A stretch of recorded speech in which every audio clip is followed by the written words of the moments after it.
சம்பவங்கள் அதில் வந்து யாருக்கும் இதுவரைக்கும் தெரியாத ஒரு 2 சம்பவங்கள் வந்து உங்ககிட்ட பகிர்ந்து கொள்ளணும்னு சொல்லி ஆசைப்படுறேன்.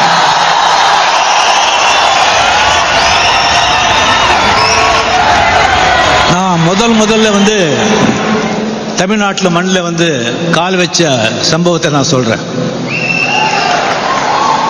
நான் எஸ்எஸ்எல்சி வந்து நான் படித்து முடித்த உடனே நான் வந்து படிக்க மாட்டேன், நான் ஏதாவது வேலைக்கு போடுங்க அப்படின்னு எங்கள் அண்ணா கிட்டே சொன்னால், அண்ணா இல்லை நம்ம ஃபேமிலியில் யாரும் படித்ததே இல்லை, நீ வந்து ஒரு டாக்டரோ ஒரு ஐபிஎஸ் பண்ணணும், நீ படிச்சுதான் ஆகணும்னு சொல்லிட்டு என் விருப்பத்துக்கு மாறாக அந்த ஏரியாலேயே மிகப்பெரிய ஒரு பணக்கார ஸ்கூலு அங்கே வந்து என்னை சேர்த்து எனக்கு வந்து இப்போ இன்ட்ரெஸ்டே இல்லை.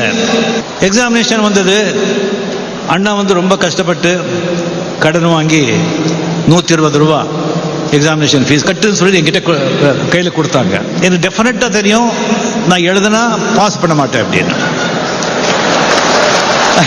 பாஸ் ஆக மாட்டேன். ஸோ இவ்வளோ பணம் கஷ்டப்பட்டு கொடுத்துருக்காங்க, இது எப்படி போய் நான் கட்டுறதுன்னு சொல்லிட்டு வேண்டாம் அப்படின்னு சொல்லி ஸ்ட்ரைட்டாக வந்துட்டு நைட்டு சாப்பிட்ட பிறகு யாருக்கும் தெரியாமல் ரயில்வே ஸ்டேஷனுக்கு போனேன். பெங்களூர் சென்ட்ரல் ரயில்வே ஸ்டேஷனுக்கு போயிட்டு 10:30 மணி நினைக்கிறேன், ஏதோ ஒரு ட்ரெயின் நிற்குது, எங்கே போகுது அந்த ட்ரெயின்னு கேட்டேன்.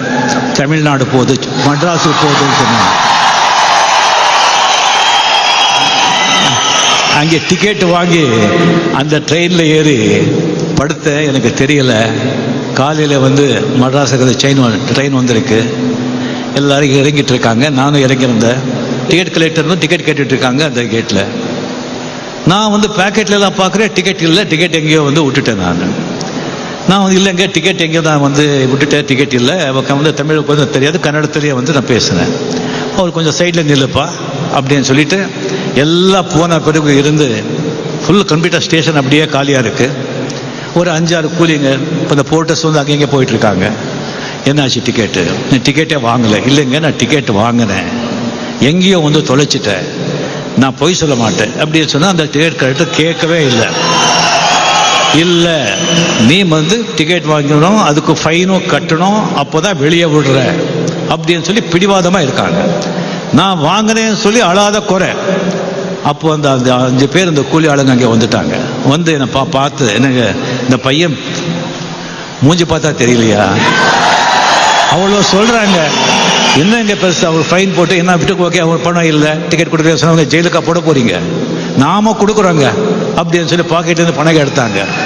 நான் சொன்னேன் இல்லைங்க என்கிட்ட பணம் இருக்குங்க அப்படின்னு சொல்லி என் பாக்கெட்டில் எடுத்து அந்த பணத்தை காட்டி என்கிட்ட இருக்கு, நான் டிக்கெட் நான் வந்து எடுத்திருக்கேங்க, நான் விட்டுட்டேன்னு சொன்ன பிறகுதான் அந்த பணத்தை பார்த்து டிக்கெட் கலெக்டர், உன்னை நம்புறப்பா, நீ போ அப்படின்னு சொல்லி எனக்கு தமிழ்நாட்டு மண்ணுக்குள்ள கால் எடுத்து வைக்கிறதுக்கு எனக்கு வந்து அனுப்பி வச்சாங்க. அந்த டிக்கெட் கலெக்டர் உற்றார் இல்லை, உறவும் இல்லை, யார் தெரிஞ்சவங்க இல்லை, பார்த்தவங்க இல்லை, அந்த 5 கூலி ஆளுங்க எனக்காக பணம் கொடுக்க வந்தவங்க அப்படியே பின்னால் நிற்கிறாங்க. டிக்கெட் வந்து கேட்டு டிக்கெட் வாங்கலன்னு தெரியாமல் என்னை நம்பி உள்ளே விட்டாங்க. அந்த மண்ணில் நான் கால் வச்சேன்.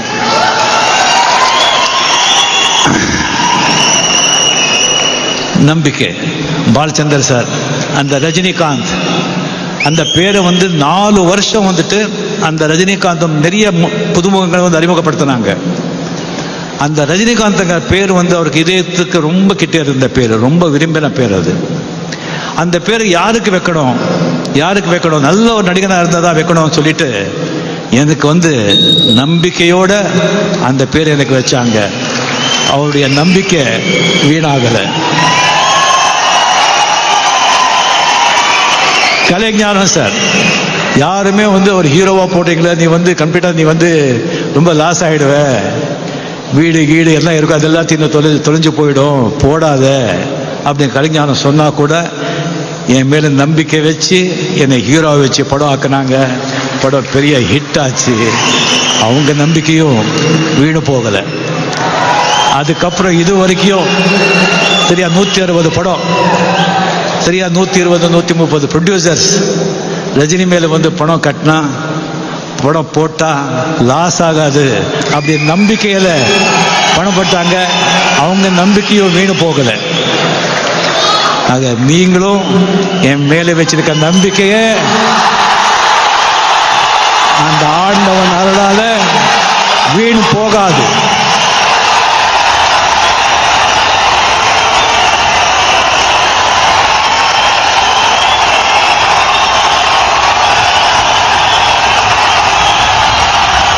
இன்னொரு சம்பவம், அது யாருக்கிட்டையும் இது அதுவும் சொல்லலை. இதுவும் ஈவன் நான் நம்ம ஃப்ரெண்ட்ஸுக்கிட்ட கூட நான் சொல்லலை. அது 16 வயது நிலை படம் வந்து ரிலீஸ் ஆகிட்டு செகண்ட் வீக் ஓஹோன்னு போயிட்டு இருக்கு.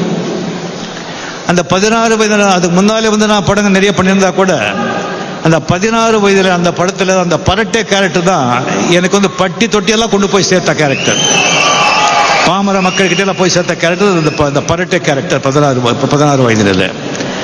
அந்த டயத்தில் வந்து ஒரு ப்ரொடியூசர் என்கிட்ட வந்தாங்க. வந்து ஒரு படம், அந்த ஹீரோ பேரை வந்து நான் சொல்லலை.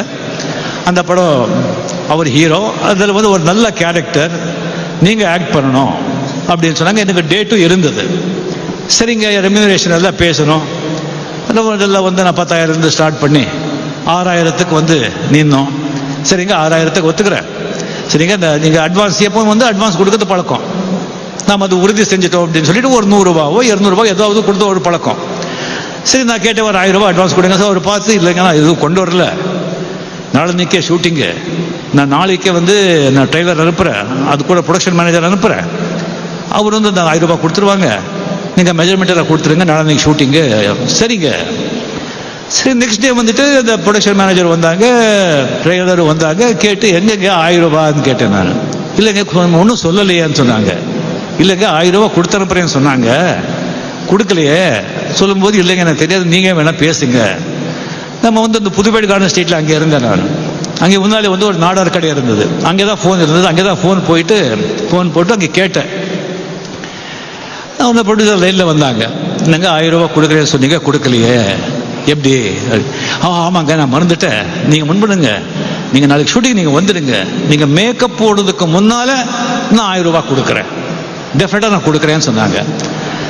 சரிங்க அப்படின்னு சொல்லி நெக்ஸ்ட் டே வந்து 9 மணிக்கு வந்து ஷூட்டிங்கு, 7:30 மணிக்கு கார் வருதுன்னு சொன்னாங்க. 8 மணி ஆச்சு, 8:30 மணி ஆச்சு, 8:45 மணி ஆச்சு, அப்போ தான் கார் வந்தது. சரி, அந்த காரில் வரையும் ஏவிஎம் செட்டு ஸ்டூடியோக்கு வந்து ஷூட்டிங்கு நான் போனேன். செட்டுக்கு போகிறேன். அங்கே போகிறதுக்கே 9:30 ஆகிடுச்சு. இந்த ப்ரொடக்ஷன் மேனேஜர் எங்க ஹீரோயெல்லாம் வந்துட்டாங்க, ஏன் சீக்கிரம் மேக்கப் போடுங்க. நான் என்னங்க அந்த 1000 ரூபாய் கொடுக்கல. இல்லைங்க நீங்கள் வந்து என்னங்க 1000 ரூபா கொடுக்குறாங்க, நீங்கள் மேக்கப் போடுங்க, நீங்கள் வந்துடுவாங்க சொன்னாங்க. இல்லைங்க 1000 ரூபாய் கொடுத்தா தான் நான் மேக்கப் போடுவேன் அப்படின்னு சொல்லிட்டு நான் வந்து சரி நின்றுட்டேன். சரி, கம்ப்ளீட்லி வந்து அந்த ஹீரோ வந்தாங்க, எல்லாம் வந்து நின்றுட்டு இருந்தேன். ஒரு 10:15 மணி ஆச்சு. டக்குன்னு சொல்லி ஒயிட் அம்பாசிடரில் கார் ஃபாஸ்ட்டாக வந்து நின்னது. டோர் திறந்து அந்த ப்ரொடியூசர் கீழே இறங்கினாங்க. கீழே இறங்கிட்டு எடுத்த உடனே, என்னடா என்ன பெரிய பெரிய பெரிய ஆர்டிஸ்டா, பெரிய ஹீரோவா, இப்போதான் வந்திருக்கேன், 4-5 படம் பண்ணியிருக்கேன், என்ன படம் கொடுக்கல, மேக்கப் போட மாட்டியா?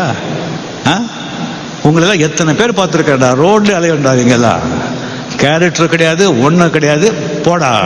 நான் வந்து என்னங்க நீங்கள் தானே சொன்னீங்க, அதனால நிற்கிறேன்னு சொன்னேன். வீட்டுக்கு போ, கேரக்டர் கிடையாது. சரி, ஓகே, கார் கொடுங்க. கார்லேயே போறேன்னு சொன்னால் காரில் கிடையாது, அதுக்கே நீ வாடகை கொடுக்கணும், நடந்தே போடும் அப்படின்னு சொன்னாங்க. என்கிட்ட உண்மையாகவே பணம் கிடையாது, பாக்கெட்டில் பணம் வச்சுக்கல. இந்த மாதிரி நான் என்ன தப்பு பண்ணேன், இவ்வளோ அவமானப்படுத்தாருன்னு சொல்லிட்டு ஏவிஎம் ஸ்டுடியோவிலிருந்து அப்படியே நடந்து வர்ற செகண்ட் வீக் 16 வயதில் இது எப்படி இருக்கு அப்படின்னு சொல்லிட்டு போட்டு போஸ்டர் எல்லாமே நடந்து இதே மைண்ட்ல ஓடுது. அந்த பஸ்ல போறவங்க எல்லாம் இது எப்படி இருக்கு, இது எப்படி இருக்குன்னு கேட்கறாங்க. எனக்கு வந்து இப்படி நடந்து போயிட்டு இருக்கு, இதை பார்த்து சொல்றாங்க அப்படிங்கிறது என் மைண்ட்ல. பின்னாலே வர 4-5 பேர் பரட்ட இது எப்படி இருக்குன்னு வர்றாங்க. என் மைண்ட்ல எல்லாம் என்ன ஓடுதுன்னா, இதே கோடம்பாக்கம் ரோட்ல ஃபாரின் வண்டி எடுத்துக்கிட்டு அந்த கார்ல வந்து கால் மேல கால் போட்டு உட்காந்து இதே ஏவிஎம் ஸ்டூடியோல அதே ஃப்ளோர்ல வந்து போகலன்னு சொன்னா நான் ரஜினிகாந்த் இல்லை. கரெக்டா வந்து 2.5 வருஷத்துல வந்து ஏவிஎம் செட்டியார்கள் சிறந்த இட்டாலியன் ஃபியட் வண்டி 4.25 லட்சத்துக்கு வாங்கினேன். வெயிட் வண்டி வாங்கிட்டு புது பிரிட்டிஷ் கார்டன் அங்கே வந்து அங்கே வண்டி நிற்க வைக்கிறதுக்கு இடம் கிடையாது. அங்கே நிற்க வச்சுட்டு நம்ம முரளி என் ஃப்ரெண்டு கேட்குறாரு, என்னப்பா டிரைவர் இல்லை, இந்தியன் டிரைவர் வேண்டாம், ஃபாரின் காருன்னா ஃபாரின் டிரைவர் தான் வேணும், இந்தியன் காரு தான் இந்தியன் டிரைவர், ஃபாரின் டிரைவர். எங்கே ஃபாரினால எங்கே பிடிக்கிறது? அவர் 10 நாள் ஆச்சு, 15 நாள் ஆச்சு. அதுக்கப்புறம் ஒரு 6 feet ஆள் கொண்டு வந்தாங்க, ராபின்சன் அப்படின்னு பேர். அவர் கூலிங் கிளாஸ் போட்டு வந்தாங்க, ஆங்கிலோ இந்தியன். ஆமாம், எஸ் நீங்கள் டிரைவர், பட் யூனிஃபார்ம் வேணும், கொஞ்சம் இருங்க அப்படின்னு சொல்லி பக்கத்துலேயே கலாக்கேந்திர ஆழ்வார்பேட்டை ஆஃபீஸ் இருக்குது. அந்த டிரைவரே வர சொன்னேன். இவருக்கு வந்து நல்ல uniform with belt, with shoe, with cap அப்படின்னு சொல்லிட்டு நெக்ஸ்ட் டே மார்னிங் ஒரு 8 o'clock 8:30 ராபின்சன் ரிப்போர்ட்டிங் சார் அப்படின்னு சொல்லி, ஓகே கமான் அப்படின்னு கார் கிட்டே போய், எஸ் சார் வேற shooting sir, front seat or back seat sir, back seat, yes sir அப்படின்னு சொல்லி கம்ப்யூட்டர் தொப்பி கழுவிட்டு தொப்பி அப்படி கழட்டி பாதி பெண்டாய் டோர் திறந்து, ப்ளீஸ் சார், எஸ் அப்படி உட்காந்து விடுறா வண்டிய ஏவிஎம்.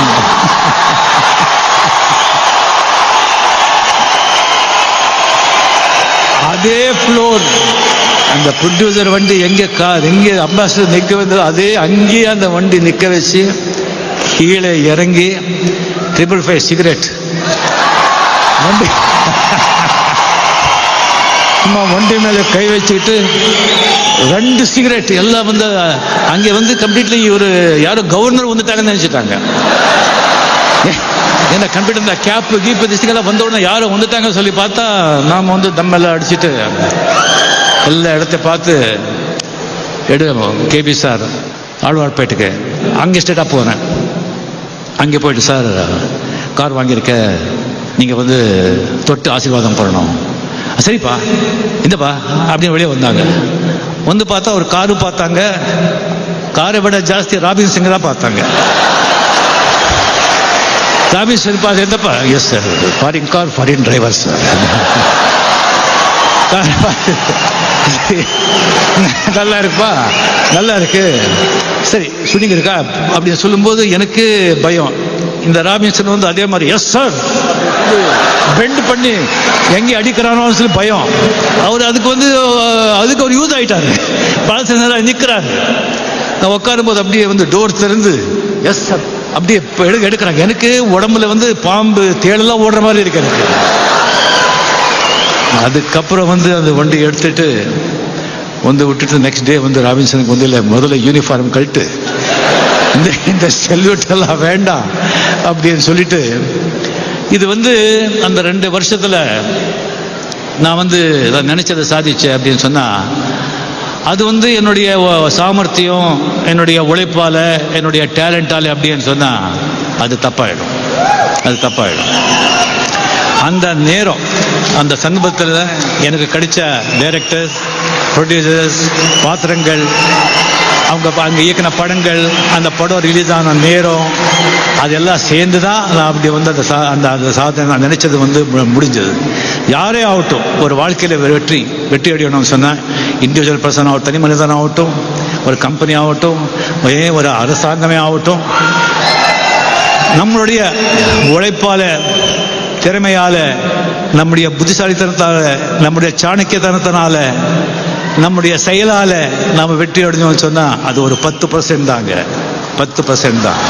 ஒரு வெற்றி அடையணும்னு சொன்னா நேரம், காலம், சந்தர்ப்பம், சூழ்நிலை, அந்த நேரத்தில் உங்க கூட இருக்கிற மனிதர்கள் அவங்க எப்படி நிற்பாங்க, இதெல்லாம் சேர்ந்து தான் ஒரு வெற்றி அடைய முடியும். ஒரு மிக வெற்றியை வந்து ஒருத்தர் அடைய முடியும், எதுவுமே ஆகட்டும். ஆக அதே மாதிரி நம்ம நம்ம தர்பார் இந்த படத்தில் வந்து இந்த மாதிரி கம்ப்ளீட்லி இந்த மாதிரி நல்ல மனிதர்கள் சேர்ந்து இந்த படம் எடுத்திருக்கோம். நல்ல நேரத்துலையும் ரிலீஸ் ஆகுது. பொங்கல் இந்த படம் ரொம்ப நாள் அருமையாக நல்லா போகும்னு சொல்லி வந்து உங்களுக்கெல்லாம் நான் ஒன்று மட்டும் சொல்கிறேன், இந்த செலுத்துவோம், சந்தோஷமாக இருப்போம்.